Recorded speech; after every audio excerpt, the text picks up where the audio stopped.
my God. Oh my God, oh my God, oh my God, oh my God, oh my God. Did you hear? Did you hear? Get this. 1/10 of the entire United States Navy and $200 million a day is what it's going to take to send Barack Obama on a trip to India. I know. Did you hear about this? Taxpayers are spending $200 million a day, and the U.S. Navy is providing 34 warships just to send Barack Obama to India. Did you hear about this? No, really, did you hear it? I totally heard about this. Just within a day or so, the President of the United States will be taking a trip over to India that is expected to cost the taxpayers $200 million a day. He's taking 2,000 people with him. He'll be renting out over 870 rooms in India, and these are five-star hotel rooms at the Taj Mahal Palace Hotel. No one really knows the cost because for security reasons, they don't disclose the cost. So this idea that it's, $200 million, whatever, is simply made up. Well, these are the numbers that have been coming out in the press. Now, that is actually true. That last thing she said there about how these numbers have been coming out in the press, that is true. Those numbers have, in fact, been coming out in the press, in a very, very specific part of the press.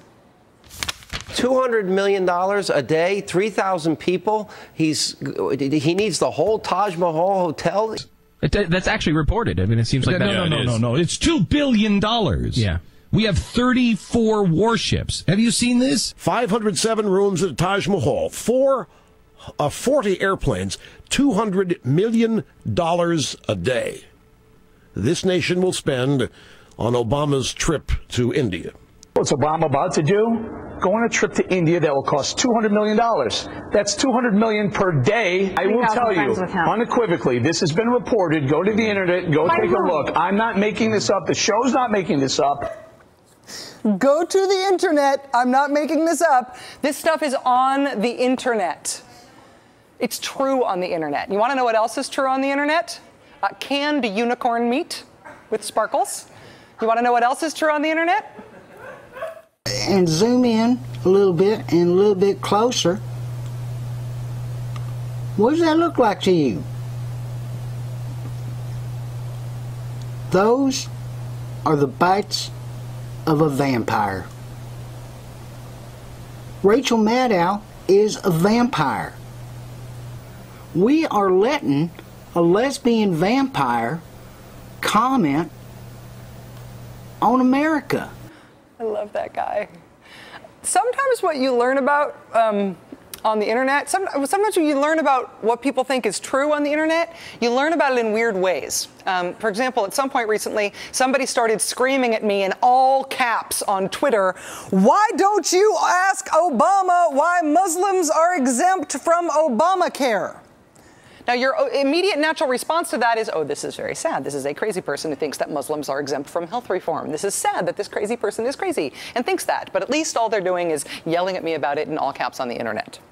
Turns out it is more than just one crazy person on the internet. If you go on Google right now, I know this from experience. If you go to Google and you try to search for articles about this allegation, Muslims exempt from Obamacare, to see if other people believe this crazy thing, you only get as far as typing in Muslims before Muslims exempt from Obamacare pops right up.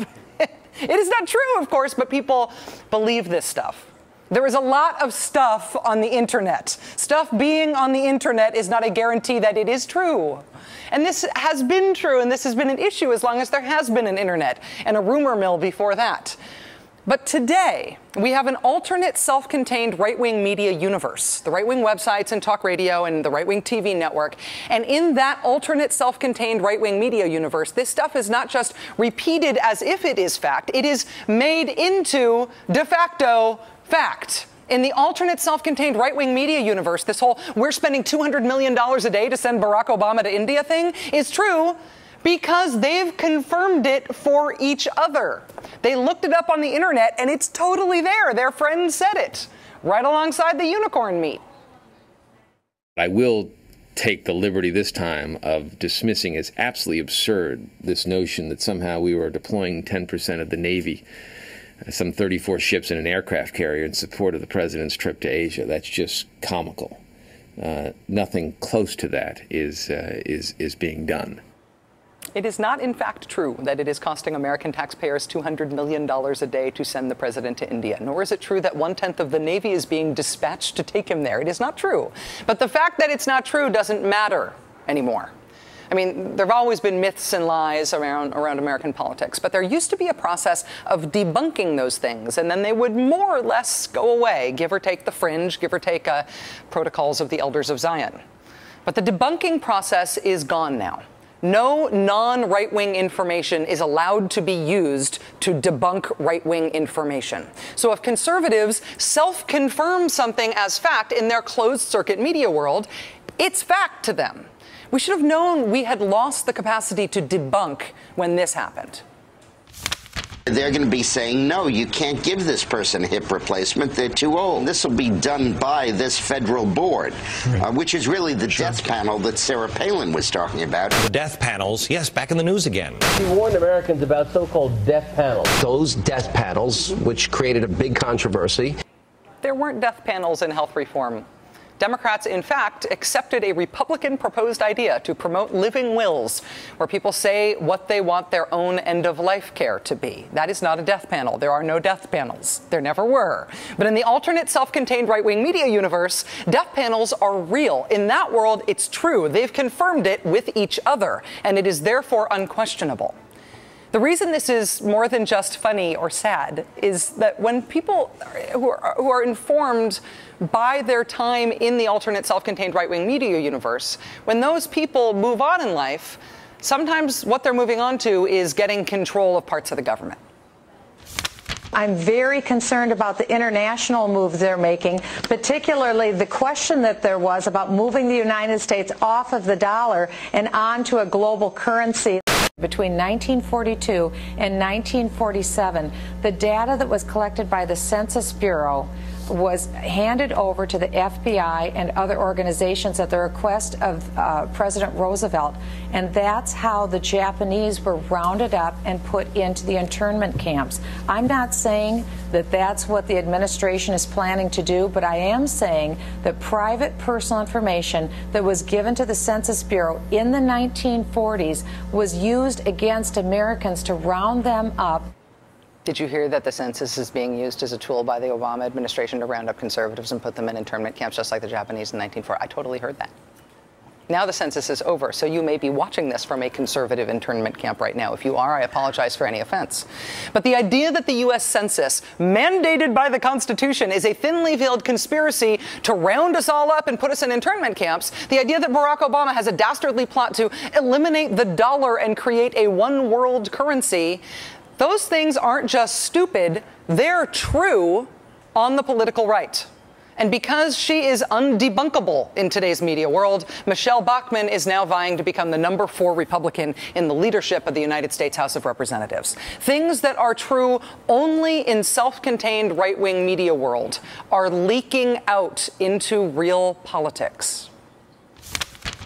At a recent rally, Nevada Senate candidate Sharon Engel said, quote, Dearborn, Michigan and Frankfort, Texas are on American soil and under constitutional law, not Sharia law, and I don't know how that happened in the United States. It seems to me there is something fundamentally wrong with allowing a foreign system of law to even take hold in any municipality or government situation in our United States, end quote.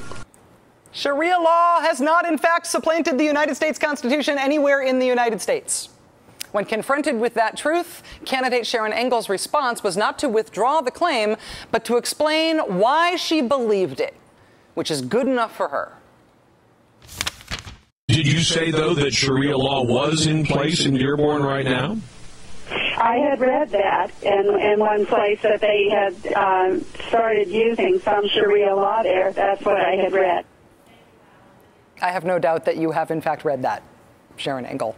If you have been reading around in conservative media world recently, you have read a lot of stuff like that. And because that media world is now so big and so well-funded that it is self-contained and self-sustaining, there is no debunking of this stuff anymore. It just becomes true by dint of mutual conservative reinforcement and repetition.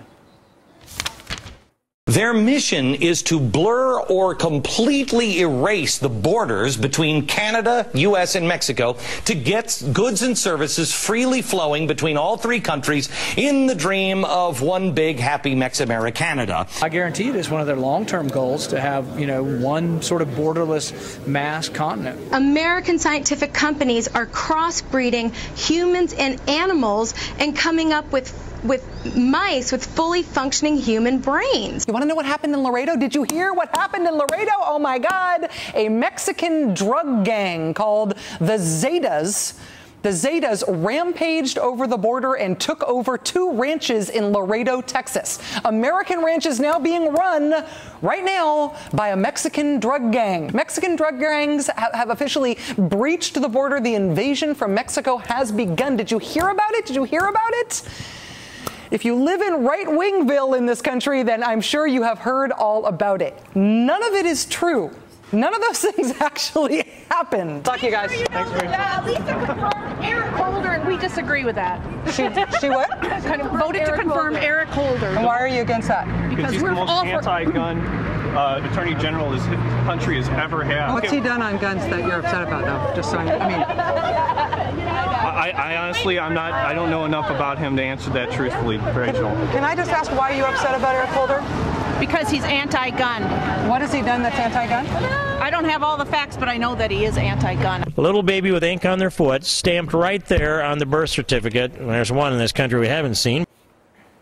Get it? Barack Hussein Obama. Haven't seen that birth certificate yet with the little feet. Again, for the record, Barack Obama was born in Hawaii. Eric Holder hasn't done anything against gun rights. Mexican drug gangs are not seizing ranches in Texas. Mice with human brains. That one, actually, I take a pass. I can't disprove that. But Mex-Americanada, I can say with confidence, not actually happening. This is not just about gullible people believing untrue things. It is about what's new in America about gullible people believing untrue things. There is a closed-circuit, giant, super well-funded conservative media machine that not only promotes this stuff when it is politically convenient, but they reinforce it and validate it and fend off any ability to debunk this stuff. So things that would have been disprovable myths in times past in America now become conservative truths. Things that can be easily disproven outside of conservative America can never be disproven if you live in their closed-circuit world on the right. The other thing that's new is what happened on Tuesday night. Politicians who are a product of this media culture, who raised their money for their campaigns on Fox News. The undebunkable faith-based fact horde is going to Washington. And as they get there, that becomes itself another means of validating these politically convenient, made-up things. They now put the prestige of the U.S. government, the portion of it that they control at least, behind all of this made-up stuff. Their new positions of power help to validate all of these otherwise totally disprovable things. I keep reading that Obama keeps bringing small quantities of Muslims into this country. Why can't Congress stop that? Okay, freeze frame. You're a member of Congress. You are Republican Congressman Steve King of Iowa in this case. You get asked that question by a constituent. You have not heard that specific conspiracy theory about Obama and the tiny quantities of Muslims he keeps sneaking into the nation. What do you say when confronted with this question? Here's the difference between you and the new Republican Congress. This is how Republican Congressman Steve King chose to respond to that thing he'd never heard before. I keep reading that Obama keeps bringing small quantities of Muslims into this country. Why can't Congress stop that? I don't know what the basis is of that. I wouldn't be surprised that is the real factual basis. To be clear, Steve King, a serving member of Congress, has never heard that crazy story before. He doesn't know it to be true. It has never crossed his mind before. But there he is telling a member of the public that, I wouldn't be surprised. It very well might be true. Because, sounds good. So now Obama has tiny quantities of Muslims on him at all times, and he's taking 34 warships with him to India, and these things cannot be disproven. There is no debunking process anymore. If you do not live in right-wing land and you agree that those things have been debunked, if that's not your reality, how do you ever talk to those people? Joining us now is humorist and author of More Information Than You Require, a man who is an expert in fake facts, John Hodgman. John, it is great to see you.